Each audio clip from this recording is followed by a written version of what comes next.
Friends எல்லாம் நல்லா இருக்கிறீங்களா? நம்ம அம்மா பை சேனலை இப்போ தான் நீங்கள் ஃபஸ்ட் டைம் வீடியோ பார்க்குறவங்களா இருந்தீங்கன்னா சப்ஸ்கிரைப் பண்ணிடுங்க. சப்ஸ்கிரைப் பண்ணிவிட்டு பெல் பட்டனை கிளிக் பண்ணி ஆளுங்கிற ஆப்ஷன் கொடுத்துருங்க. அப்போ தான் நான் போடுற பதிவு உங்களுக்கு உடனுக்குடன் நோட்டிஃபிகேஷனில் வரும். அப்படி நோட்டிஃபிகேஷனில் வந்த உடனே அந்த பதிவை பார்த்து அதனோட முழு பலனையும் பயனையும் நீங்கள் அடையணும். அதுதாங்க என்னோட விருப்பம். ஓகே ஃப்ரெண்ட்ஸ், இன்றைக்கி நம்ம பார்க்க போகிற பதிவு ரொம்ப முக்கியமான பதிவு. என்ன அப்படின்னு பார்த்தீங்கன்னா, இந்த சர்க்கரை நோயால் சின்னவங்கலேருந்து பெரியவங்க வரைக்கும் ரொம்பவும் அவதிப்பட்டு இருக்கிறோம் இல்லைங்களா?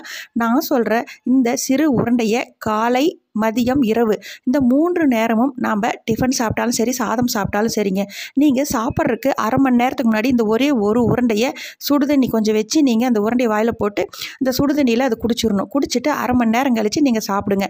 அதுக்கப்புறம் நீங்கள் ஒவ்வொரு நேரமும் சாப்பிடும்போது இது போல் சாப்பிட்டுட்டு வந்துட்டு 8 நாள் கழித்து உங்கள் ரத்தத்தில் சர்க்கரை அளவு டெஸ்ட் எடுத்து பாருங்கள். இந்த உருண்டையை நீங்கள் சாப்பிட்றதுக்கு முன்னாடி நீங்கள் உங்கள் ரத்தத்தில் சர்க்கரை அளவு எவ்வளோ இருக்குது அப்படிங்கிறது டெஸ்ட் எடுத்து பார்த்துக்கோங்க. காலையில் வெறும் வயிற்றில் எவ்வளோ இருக்குது, சாப்பிட்ட பிறகு எவ்வளோ இருக்குன்னு டெஸ்ட் எடுத்து பார்த்துக்கிட்டு அதுக்கு அடுத்த நாள்லேருந்து ஸ்டார்ட் பண்ணுங்கள். அதே போல் நீங்கள் எப்போவும் எடுத்துக்கிற மாத்திரையாக இருந்தாலும் சரி, சர்க்கரைக்காக போடப்படும் அந்த இன்சுலின் ஊசியாக இருந்தாலும் கண்டினியூவாக போட்டுக்கிட்டு வாங்க. 8 நாள் கழித்து சர்க்கரையோட அளவு குறைந்த பிறகு அதனோட அளவை டாக்டரின் ஆலோசனைப்படி நீங்கள் குறைச்சிக்கலாம். இவ்வளவு அற்புதம் நிறைந்த அந்த பொடி என்ன, சிறு உருண்டை என்ன அப்படின்போது 3 பொருள் ஒரே சம அளவாக எடுத்துக்கணும்.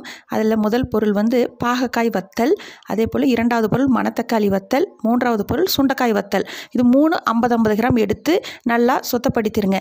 அது வத்தலாக தான் இருக்கும். அதை நீங்கள் என்ன பண்ணணும், தண்ணியில் போட்டு நல்லா அலசி அதை நல்லா காய வச்சுருங்க. 2-3 தடவை அலசும் போது அதில் இருந்து உப்பெல்லாம் போயிடும். நல்லா காய வச்சு அதை எடுத்து லேசாக வறுத்து பவுடர் பண்ணி வச்சுக்கோங்க. அதை சின்ன சின்ன உருண்டையாக உருட்டி வச்சுக்கோங்க. லேசாக உருட்டி வச்சுக்கிட்டு நீங்கள் எங்கே போனாலும் ஒரு சின்ன டப்பாவில் அதை போட்டு எடுத்துகிட்டு போயிடலாம். அதை நீங்கள் ஆஃபீஸ் போகிறவங்களா இருந்தாலும் அங்கே சாப்பிட்டுட்டு அரை மணி நேரம் கழித்து சாப்பிடுங்க. இது போல் 8 நாள் கழித்து டெஸ்ட் எடுத்து பாருங்கள். சாப்பிட்டுட்டு ரத்தத்தில் சர்க்கரை அளவு நார்மல்னு வரும். ஓகே ஃப்ரெண்ட்ஸ், மேலும் இது போல் நல்ல ஒரு சக்கரை பதிவில் சந்திக்கலாம். Okay friends, okay bye. Next வீடியோவில் பார்க்கலாம்.